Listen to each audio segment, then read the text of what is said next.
Prime Minister Shri Narendra Modi ji will inaugurate a biorefinery which will convert bamboo to ethanol. 2G ethanol. Bamboo will be converted to 2G ethanol, and in the process, various other chemicals will be derived as a value-added product. Will be inaugurated by Honorable Prime Minister Shri Narendra Modi in Numaligarh.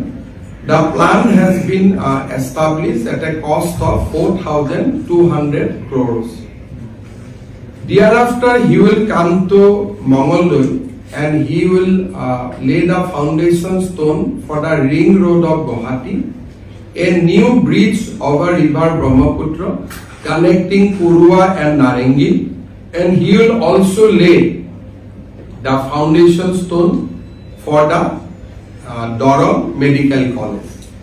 Thereafter, he will come to Guwahati and he will participate in the Bhupen Hazarika Birth Centenary Program organized by the state of Assam. Bharat के माननीय गृह मंत्री अमित शाह जी 29 अगस्त को गुवाहाटी आएगा। सुबह हमने असम के राजभवन, एक नया राजभवन का निर्माण किया है। उनका